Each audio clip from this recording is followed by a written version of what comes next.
Angalia mfano wa Umar bin al-Khattab radhiyallahu anhu wa ardah.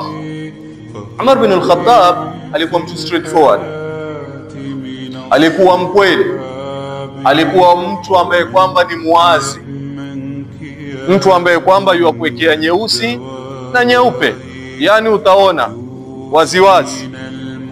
Kwa hiyo Umar bin al-Khattab yamwambia Mtume sallallahu alayhi wasallam, ya Rasulullah, ya Rasulullah, la anta ahabbu ilayya min kulli shay'in illa nafsi.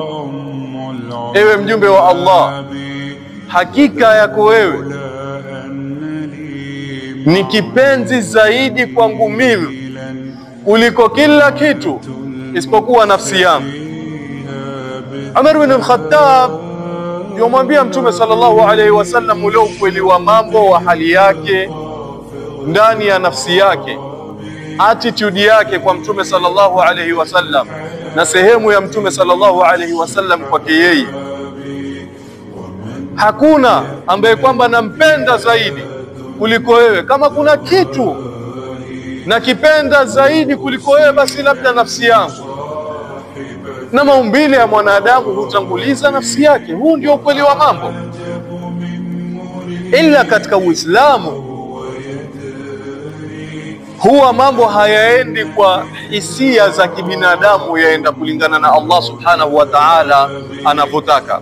Kwa hiyo kibinadamu, bila shaka mtu hujipenda yeye na hupenda masalihi yake na hupenda mambo ya mwende yeye vile ambavyo kwamba yuataka yeye na yuatamani yeye. Uislamu ukaja ukatushape, ukatutengeneza na ukatuambia kipi cha kupenda na kipi cha kupenda zaidi, nani wa kupenda, nani wa kupenda zaidi, nani wa kumpa, nani wa kumnyima, kwa sababu ni sehemu ya imani. Mtu anapopenda kwa ajili ya Allah subhanahu wa ta'ala na akawa ni mwenye kuchukia, asichukie isipokuwa kwa ajili ya Allah subhanahu wa ta'ala. Awe ni mwenye kutoa, asitoe isipokuwa kwa ajili ya Allah subhanahu wa ta'ala.